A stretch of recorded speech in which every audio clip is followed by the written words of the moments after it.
सावित्रीबाई फुलेंनी जे स्वप्न स्त्रियांसाठी पाहिलं ते स्वप्न मी स्वतः जगण्याचा प्रयत्न करते आणि या देशातली प्रत्येक बाई तळागाळातली, मग ती उसाच्या फडामध्ये ऊसतोडीला गेलेली असेल किंवा गावकुसाच्या बाहेर महारवाड्यात मांगवाड्यात नाही तर जंगलात आदिवासी म्हणून जगत असेल किंवा भिल्ल वस्तीत आणि पारधाच्या पाड्यावरती राहत असेल, ह्या सगळ्या प्रत्येक तळागाळातल्या बाईला सन्मानपूर्वक जगता यावं म्हणून मी काम करते आणि त्या महिलांचा सन्मान अबाधित ठेवण्यासाठी काम करते आणि त्या महिलांना तयार करते. कारण माणसाचं जगणं म्हणजे काय? सन्मान नसेल ना, रोज उठून तू बाई आहे तुला अक्कल नाही, हे आपण मध्यमवर्गीय, उच्च मध्यमवर्गीय, उच्चवर्गीय जातीनं आणि धनानी सुद्धा उच्च असलेल्या लोकांमधला सुद्धा हे परिपाठ झालेले, परिपाठ झाले त्या बायकांना सुद्धा. कारण माझे वडील सुद्धा डॉक्टर आहेत. मी ज्या वातावरणात आणले तिथं सुद्धा भावापेक्षा बहीण ही कधीच श्रेष्ठ नसते. भाऊ हा श्रेष्ठ असतो, पुरुष हा श्रेष्ठ असतो. आणि मग तसंच संस्कारित बाईला केलं जातं की बाईनी असंच केलं पाहिजे, सहन केलं पाहिजे बाईनी. आणि हे सगळ्या कुटुंबात आहे. श्रीमंत गरिबीचा कसा काही संबंध नाहीये.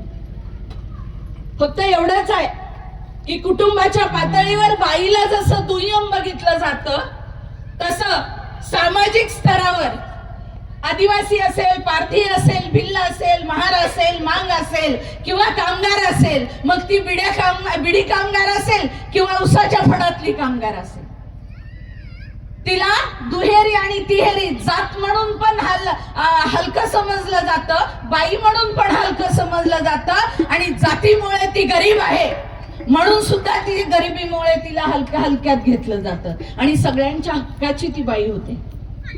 म्हणून एकट्या बायावर काम करणाऱ्या सुद्धा कार्यकर्त्या मला इथं दिसल्या.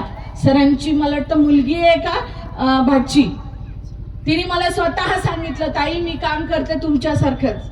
मला खूप आनंद झाला की इथे एक कार्यकर्ती जी एकट्या बायकांसाठी काम करते, त्यांच्या सन्मानांसाठी काम करते. मी विद्यार्थी दशेपासून काम करते. मी सिनेमात बघितली होती वेश्याबाई कशी असते. मग माझ्या शेजारी आमच्या कॉलनीमध्ये एक वेश्या महिलांच्या मुलांसाठी काम करणारी संस्था होती. मी त्यांना विनंती केली की मला त्या वस्तीत जायचंय.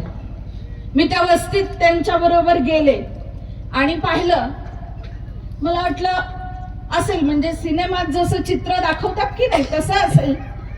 आणि मग तिथं गेल्यानंतर कळलं की एक बाई खूप मार खात होती आणि एक माणूस तिला लाता बुक्क्याने तिच्या झिपऱ्या ओढू मारित होता.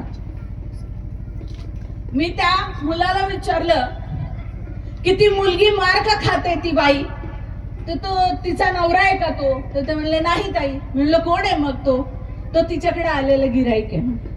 म्हणलं काय, मग तो मारतो कसं काय? तो रोजचं गिराईक असेल, त्यानं दुसऱ्या कुणाबरोबर तरी तिला पाहिलं असेल म्हणून तो तिला तसं मारतोय. मग मला एक प्रश्न पडला की तिला खूप सारे पैसे देत असेल तो, म्हणूनच इतका हक्काने मारतोय ना एका परक्या बाईला. तो म्हणे नाहीये. म्हणलं तो किती पैसे देत असेल? म्हणे 20-30 रुपये देत असेल एका वेळेचे. म्हणजे 20-30 रुपये आणि इतकं मार. बापरे. मी त्या ठिकाणाहून शॉक झाले. माझं सगळं विचार करण्याचं बंद झालं. तिथून मी तसंच आमचं शाहू कॉलेज ते कामगार कॉलनीत होतं. मी शाहू पुतळ्यापासून गोलाईपासून शाहू कॉलेज पर्यंत कधी कशी आले कळालं सुद्धा नाही. लातूरला कळालं नाही. मी तशीच आले आणि नक्की केलं की मी महिलांच्या सन्मानासाठी काम करेन. मी नाही करणार तर कोण करणार? आणि ज्या ज्या वेळेस मी त्यांच्याकडे गेले माहिती घ्यायला, बोलायला, चर्चा करायला त्यांच्या प्रश्नावरती, त्यांची बेसिक गोष्टी आरोग्य, राशन ह्या सगळ्या मुद्द्यांना घेऊन, तर ती बाई म्हणाली, बाई तू चांगल्या घरची दिसतीस, तू इथे कशाला आलीस? मी तिला म्हणलं मी चांगली असून किंवा कशी असो, पण मी पण बाई आहे, तू पण बाई आहे. मला तुझं दुःख समजून घ्यायचंय आणि सोडवायचंय, म्हणून मी तुझ्याकडे येते. तिने मला हात जोडले, येऊ नको तू इकडे, ही चांगली वस्ती नाही असं सांगितलं. आणि मला तेव्हा असं लक्षात आलं की ह्या महिला स्वतःच्या अय्याशीसाठी हे काम करत नाहीत, तर त्यांना त्यांच्या स्वतःला खपून, स्वतःला मातीत गाडून, स्वतःला संपून, स्वतःचा सन्मान मातीत घालून कुटुंब जगवायचं असतं, म्हणून त्या बाया वेश्या व्यवसाय करतात. आणि हे घरच्यांना कळायला नाही पाहिजे की पैसे कुठून येत आहेत. भाऊ शिकतोय, त्याचं कॉलेज बंद नाही झालं पाहिजे. आणि मग जसं जसं हे झालं वेश्या महिलांचं, ऊसतोड कामगार महिलांची तीच कथा आहे. आपल्याकडे प्रथा आहे, काय झालं यांना बोकाला 1-1 लाख रुपये उचलतेत असं मला सांगितलं गेलं. मी म्हणलं हे 1 लाख येतेत कसे जातेत कसे जरा बघावेत. आणि माझं ऑलरेडी सगळ्या ह्या गायरानधारक महिला आणि ज्या सगळ्या दलित अत्याचार, डोमेस्टिक व्हायलन्स, ह्या सगळ्या ह्याच्यामधून ह्या महिलांच्या बरोबर काम होतच.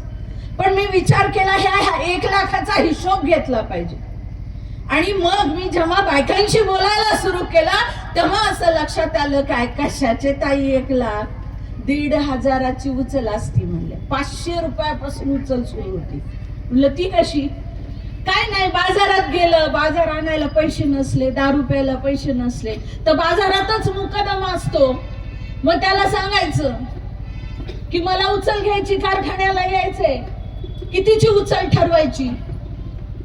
मग ते मागची उचल असते 50-60 हजार बाकी दुसऱ्या मुकदमाची, तो ह्या वेळेस देत नाही म्हणून दुसऱ्या मुकदमाकडून उचल घ्यायची आहे. त्याला सांगायचं की बाबा रे, पहिली मागची 60 हजार द्यायची आहे, आता ही उचल मला अजून एवढी द्यायची, एवढं मला एवढे जगायला लागते ह्या 4 महिन्यात जाऊस तर. मग काय करायचं, तसे 1 लाख ठरते. आणि हे जसे लागतील तसे दरवाजारी 1000-2000, कधी कधी तर 5000 उचल घ्यायची आणि मुकदमा बरोबर दारू प्यायची. मुकदम तो ती दारू त्या दोघा-तिघात पितो, 3000ची दारू तो ते 3 जण मिळून पितेल आणि हिशोबात मात्र ह्या कामगारांच्या ह्याच्यात राहते. आणि डायरी वर मुकदम काय लिहिणार, 5000 उचल दिली, 3000ची उचल दारूत गेली, 2000 राहिले, 1000चा बाजार केला, घरी जाऊन बायकोला 1000 रुपये दिले. ही कथा आहे. 1 लाखाचं कोयतं कधीच सुटत नाही काम, कारण तेवढा ऊस, तेवढं गाळप, तेवढं सगळं, तेवढं काम. ऊस जर खराब असेल तर गाडीच भरत नाही, तर काम कसं मोजणार. कालच येताना मला एक ताईनी, कोल्हापुरात आहे सध्या इथं, तिला म्हणलं काय झालं ग, कसं चाललंय. चांगलं चाललंय ताई, 8-10-15 दिवसांनी. मग दुसरी बाई आहे इथं इचलकरंजीला, जवळ कुठला तरी कारखाना आहे जो कर्नाटकात आहे आणि काम मात्र महाराष्ट्रात होते, बाउंड्रीवर. तिला विचारलं काय झालं, म्हणजे 4 दिवस झालं गाडीच नाही भरली, आज गाडी भरली. म्हणलं का तसं झालं, म्हणून ऊसच चांगला नाही, तर गाडी कशी भरणार.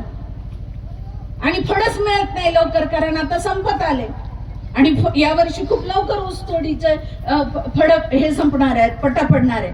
ते या सगळ्या पातळीवर लक्षात आलं की हे सगळं आहे. जसं शेतकरी बाई शेतामध्ये 80% शेतातलं काम करते आणि मोंड्यात माल मात्र घरचा पुढारी घेऊन जातो, कारभारी, आणि पट्टी बी त्याच्याच नावाने येते. आणि नंतर किती पैसे आले काय नाही याची खबर त्या बाईला नसते. शेतमजूर बाईचं सुद्धा तसंच आहे. शेतमजुरी कमी झालेली आहे कारण यंत्राने काम वाढलेलं आहे. आणि ऊसतोड कामगार बाई सुद्धा ऊसाच्या फडामध्ये 80% काम तीच करते. मग ती ओली बाळातीन असली तरी 40 किलोची मोळी डोक्यावर उचलून गाडी भरते आणि आमकुची दार ऊसाच्या फडामध्ये ती तशीच चालत असते.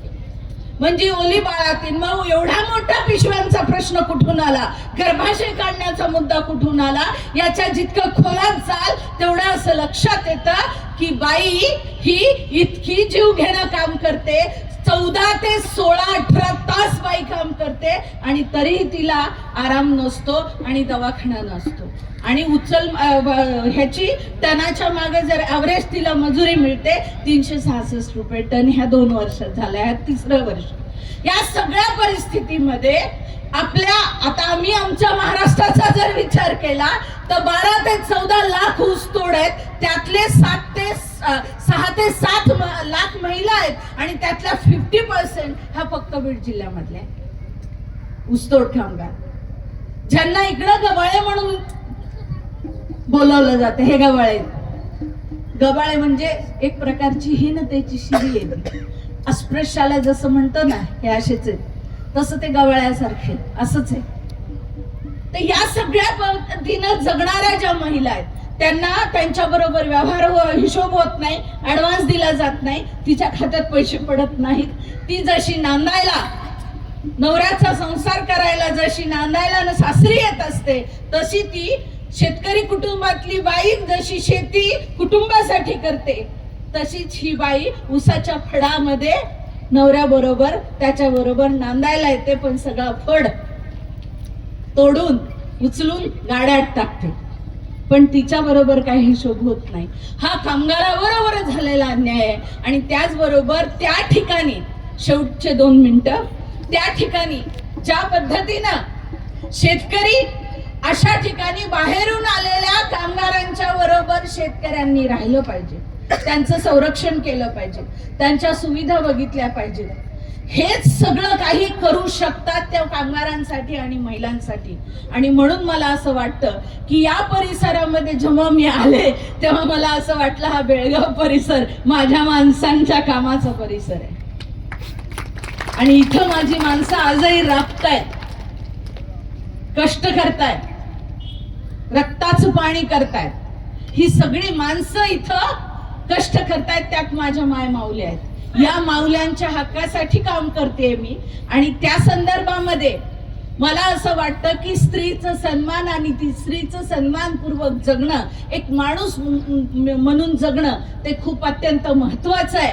आणि म्हणून मी राष्ट्रमाता जिजाऊ सावित्रीबाई आणि डॉक्टर बाबासाहेब आंबेडकर आणि महात्मा ज्योतिबा फुल्यांना मानते. त्याचं कारण असं आहे, त्यांनी आम्हाला सन्मान दिलाय, त्यांनी आम्हाला मुक्ततेचा मार्ग दाखविलाय, गुलामीतून मुक्ततेचा मार्ग दाखवलाय. आणि त्या मार्गावर जाण्यासाठी सर्व स्त्रियांनी सजग असावं, पुढे यावं. ही माणसं नसती तर बाया आज इथं सभागृहातही बसू शकल्या नसत्या, माझ्यासारखं बोलणं तर दूरच. पण हे करत असताना, या सन्मानापर्यंत येत असताना कठीण प्रसंग, प्रचंड संघर्ष करावा लागला. या संघर्षात आमच्या संघटनेची माणसं आहेत, सगळी कार्यकर्ते मंडळी आहेत, माझ्या कुटुंबातली माणसं आहेत, माझ्या सोबत आलेले अशोक तांगडे आहेत, आणि माझ्या सोबत ज्या कष्ट करणाऱ्या आणि संघर्ष करणाऱ्या, लढणाऱ्या ह्या सगळ्या तळागाळातल्या स्त्रिया सुद्धा आहेत, ज्या तितक्या ताकदीनं जीवाची पर्वा न करता लढतात आणि हक्कासाठी संघर्ष करतात. त्या सर्व महिलांचा हा पुरस्कार आहे आणि त्यांना सन्मान मिळालाय असं मी मानते. आणि इथून पुढं ह्या सन्मानाचं, या पुरस्काराचं, याच महिलांच्यासाठी पुन्हा एकदा लढण्यासाठी ताकद मिळाली आणि ही आपण सर्वांनी मिळून दिली. आणि ही पाठीवरची थाप आणि ही ताकद मी कधीही विसरणार नाही. मी आपल्या ऋणात राहू इच्छिते. मी सतत या संघर्षात आपल्या सर्व स्त्रियांना सन्मान मिळवण्यासाठी आपल्याला त्या सर्व स्त्रियांच्या सोबत धरते. एवढंच मी आपल्याकडनं अपेक्षा करून मी इथं थांबते. धन्यवाद.